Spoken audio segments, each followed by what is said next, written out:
Yon mga masters, bali 8 videos, araw-araw tuwing umaga na po tayo mag-a-upload.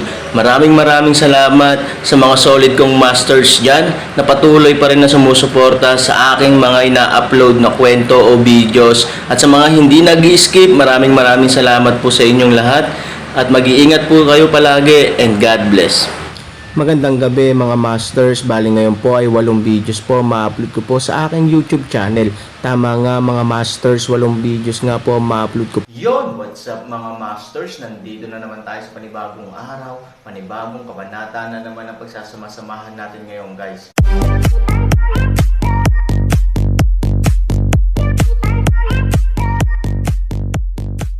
Bali mga masters, kung bago ka pa lang po sa aking YouTube channel, please click the subscribe button, lalong-lalo na po yung notification bell guys, para maging connected pa rin tayo sa isa't isa at maging updated kayo sa mga susunod ko pang video. Bali mga masters, bago natin umpisahan ng kwento ay mag-shoutout po muna tayo para sa mga solid nating tagapakinig. Shoutout kay Michael Katipan, shoutout kay Chris Kamahalan. Yun na nga mga masters, no? Bali hindi na ito patagalin. In 3, 2, 1, let's go!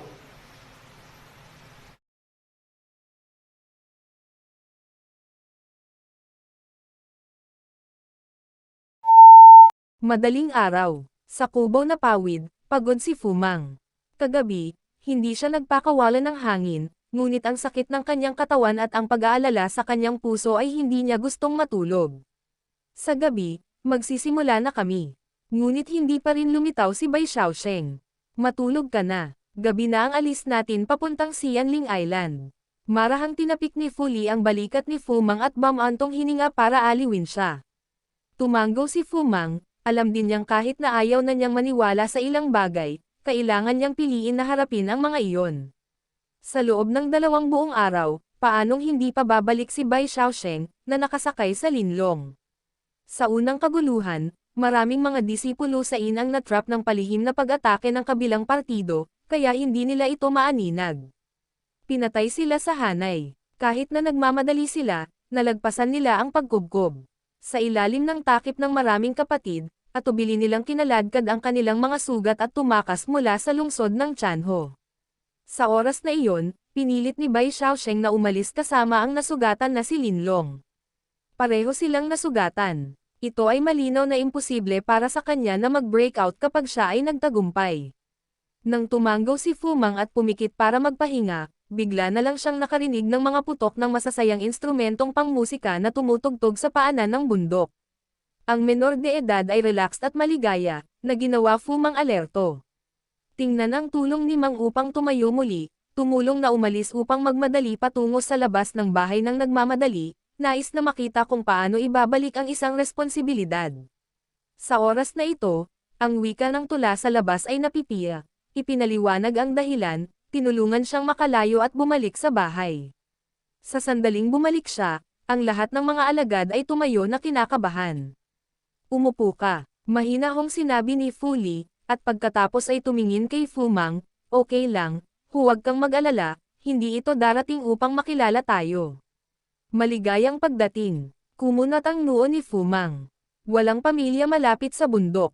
Paano siya magpakasal? At ang pinakamalapit ay Flint City. Ngayon ang lahat ay muling nabubuhay sa lungsod ng Flint. Sino ang ikakasal sa panahong ito? Ito ay si Ye Gucheng. Alam ni Fuli kung ano ang inaalala ni Fumang. Kahit ayaw niyang sabihin, sinabi niya. Ye Gucheng. Kumunat ang noo ni Fumang, anong sinabi niya?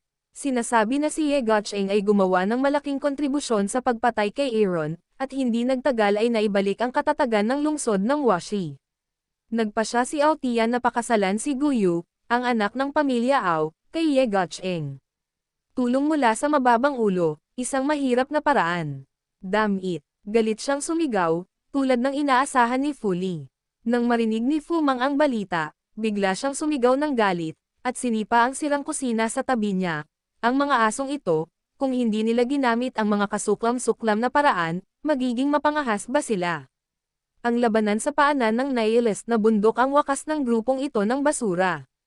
Panipi, tama si Commander Fu. Anong klaseng bayani kaya siya? Kung nabubuhay pa ang ating pinuno ng alyansa, si Ye Gucheng ay isa lamang talunang general. Panipi, Totoong hindi mahanap ng mga inatake ng ating liga sa simula ang Hilaga, ngunit ngayon ay ipinakita nila ang kanilang prestihiyo dito.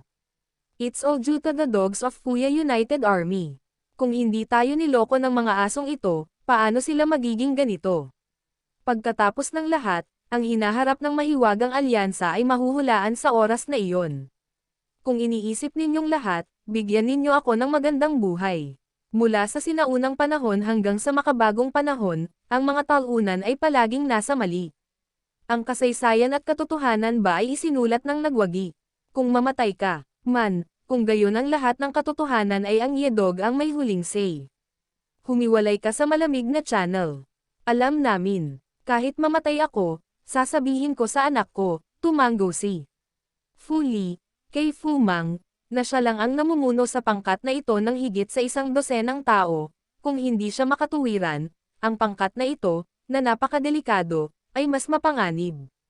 Tuldok, umiling si Fumang, na nagpapahiwatig na si Fuli ay hindi masyadong mag-alala, nagalit lang ako saglit. Oo, si Gotcheng, ang magnanakaw ng aso, ay pinakasalan ang anak ng pamilya Ao at ang anak na ampon, ng Aotian. Ang isang taunang general ng pinuno ng alyansa ay may ganitong karangalan at pagtrato. Kaya lang walang pakialam ang langit. Sa labas ng pinto, napaka-depressed din ng tula. Mabigat na tumanggaw si Fumang at balisang tumingin kay Fuli, wala bang anak ang pamilya Ao? Hindi ka kay Aotian, sariling anak na babae, ngunit palagi itong tinuturing ni Aotian bilang kanyang sarili at mahal ito. Tumulong at magpaliwanag. Napakahusay niyang gumawa ng mga plano. Walang kabuluhan ang pagpapalaki ng anak na babae. Hinamak ni Fumang ang pagngisi. Sinasabi na napakaganda ni Gu Yuchang, at siya ay isang walang kamatayang Xuanbing spirit. Si Aotian ay palaging isang kayamanan. Maging ang anak niya ay may gusto kay Guyu, at ayaw niyang pakasalan siya.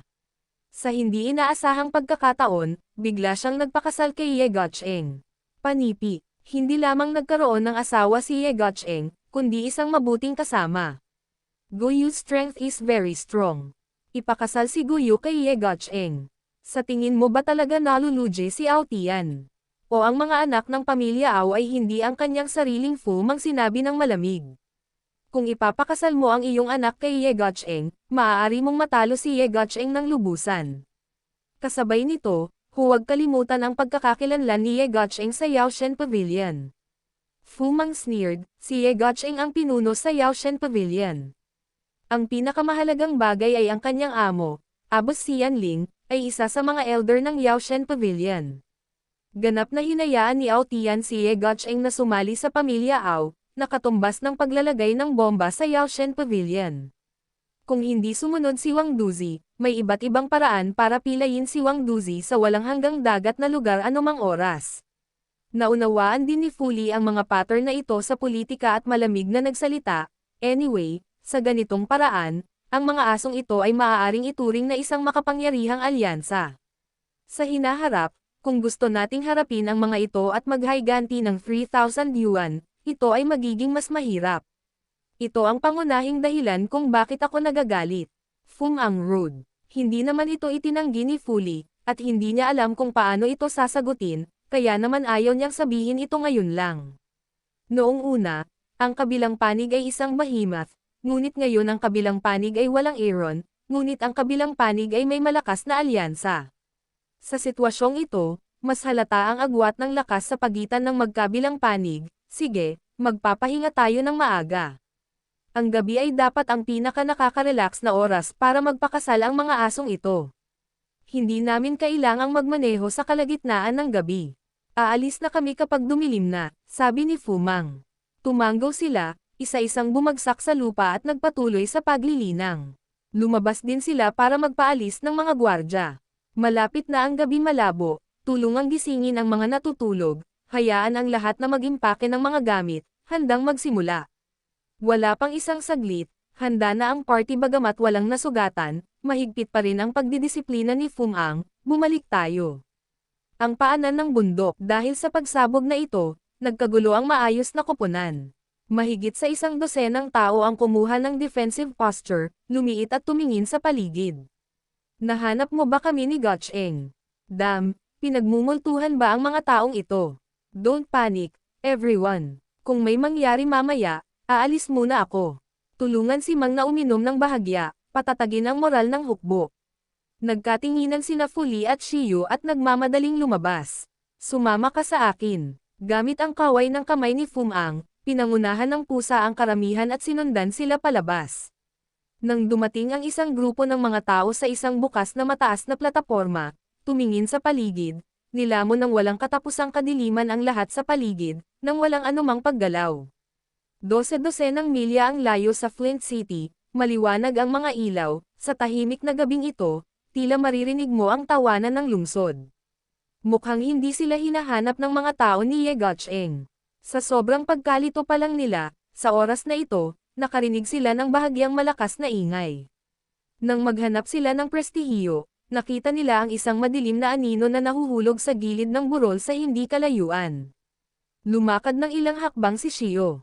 Sinusubukan pa lang na makita ito ng malinaw, ang madilim na anino ay biglang sumugod mula sa ibaba, halos malapit kay Shio. Ang lahat ng mga tao ay agad na bumunot ng kanilang mga espada upang harapin ang isa't isa, at ang anino ay lumipad sa kalangitan, at pagkatapos ay mabilis na durog sa mga tao. Bang! Pagkaalis ng mga tao, tumama ang anino sa gitna ng malakas na ingay. Kinuha ni Fumang ang espada sa harapan. Nang makita niya ang anino sa lupa, hindi niya maiwasang matuwa at magulat, may 100 Shaosheng ba sa ilog at lawa, linlong. Ang madilim na anino na ito ay ang linlong na may dalang Bai Shaosheng sa ilog at lawa. Gayunpaman, ang figure ng linlong ay lumilitaw at nawawala paminsan-minsan, at ang Bai Shaosheng sa ilog at lawa ay mapatla. Halika, dalhin mo muna sa bahay. Tumulong na umalis upang makita ang sitwasyong ito, sa sandaling nagmamadaling kalsada. Ang lahat ng mga tao ay hindi napigil ang sabihin na dinala nila sina Bai Shaosheng at Lin ng matagal sa kubo na gawa sa pawid. Nanatili si Shiyu at nagpatuloy sa panonood. Sinundan ni Fuli si Fumang at ang iba pa sa kubo na pawid.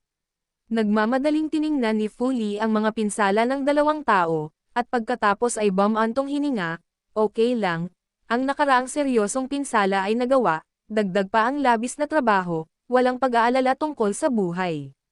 Matapos marinig ito, bumantong hininga ang lahat, at ibinaba ni Fumang ang malaking bato sa kanyang puso. Hindi bababa sa oras na ito ng lahat ng mga paghihirap, ang isa sa gulugad ng Bai Shaosheng ay nasa liga pa rin. Hindi na nagsalita ng kalokohan si Fumang. Matapos tingnan ang mga tao sa eksena at tumanggo sa isa't isa, isang grupo ng mga tao ang umupo sa paligid ni Linlong at Bai Shaosheng, tumutok sa kanilang swerte at dahan-daang nagbuhos ng kaunting enerhiya sa kanilang mga katawan. Oras, sa paglipas ng 1 minuto, higit sa 100 ng tao na napagaling ng swerte ay unti-unti ding namutla, at ang malalaking pawis ay tumutulo sa kanilang noo. Lahat sila ay sugatan. Baka wala silang pakialam sa sarili nila. Ngayon kailangan nilang gawin ang kanilang makakaya upang pagalingin ang mga tao. Malinaw, ang bawat isa sa kanila ay nasa dulo ng isang bolt. Dahil ang isa sa mga nasugatan na tao ay hindi na makapagpumilit, higit sa 100 ng tao ang sama-samang inatake ng mga panloob na puwersa, lahat sila ay natambos sa lupa, dumura ng dugo. Nagpumigla si Fumang na bumangon at nakita niyang mahigit 100 ng magkakapatid ang malubhang nasugatan sa lupa. Saglit siyang nabalisa. Sa pagbabalik tanaw, si Bai Shaosheng at Lin ay dahan-daang nagmulat ng kanilang mga mata, na nagpaginhawa sa kanya sa wakas. Sa oras na ito, tumayo si Fuli at tinulungan ang mga tao na bumangon, habang tinulungan ni Fumang si Bai Shaosheng sa komportableng posisyon. Ang mga nasugatang disipulo, nang makitang nagising sina Bai Shaosheng at Linlong, ay nakatingin sa kanila anuman ang kanilang mga pinsala. Nang magkatinginan sila, si Bai Shaosheng sa Jiangho ay mapait, at ibinaba ni Linlong ang kanyang ulo. I'm sorry, mga kapatid. Kasalanan ko ang lahat. Kung isasama ko si Yingxia sa kanyang destinasyon ng ligtas, hindi ako mag-aalala sa kanya. At higit pa, hindi ito mangyayari mamaya, at hindi ka sasaktan ngayon. Laging iniisip ni Bai Shaosheng ang nangyari noon at nagsisisi sa kanyang puso. Sa kanyang puso, naisip niya na ang malaking pundasyon ay nawasak sa kanyang sariling mga kamay. It's none of your business at all. Masisisi mo lang ang mga asong iyon ni Fu Tian sa kanilang kataksilan. Kung buhay pa ang mga ninuno ko ng pamilyang Fu at alam nilang ginagawa nila ang mga walang hiyang bagay na ito, magagalit sila para pasabugan ang libingan sa parehong lugar. Galit na sabi ni Fu Mang. Sa oras na ito, kahit ang kanyang apelyido ay Fu, naramdaman niya na ang kanyang mukha ay sobrang mapurol. Noong nabubuhay pa ang Aaron, hindi siya kailanman nagtiwala kay Fu Tian at sa pamilya ni Ye. Kung hindi siya magiging napakahiwaga kung pinalis niya si Ivory noong gabing iyon. Hanggat siya ay nagbabantay araw at gabi, mahirap bantayan laban sa mga magnanakaw, may mga especially iya sa amin, na naglantad sa ruta ni Ivory at humantong sa isang aksidente, ako talaga ang may kasalanan sa pag-alam ng problema sa oras. Wala talagang kinalaman sa'yo. Pinipilit siya ni Fu Mang nang may pag-aalala, dahil sa takot na si Bai Xiaosheng ay masyadong sisihin ang kanyang sarili at gumawa ng isang bagay na hindi makatwiran. You don't have to persuade me. Don't worry, my life is not so easy to die. Kung hindi ko mahanap si Ivory, hinding-hindi ako madadapa kahit matuyo ang dugo ko. Ito lang ang bagay na makakapagsabi ng Aaron. Dahil doon, tumingin si Bai Xiaosheng kay Fu Mang at sinabing, mayroon akong kinaroroonan ni Ivory. Yun na nga mga masters, no? Bali panibagong kabanata na naman yung natapos natin ngayong gabi. Muli, maraming salamat po.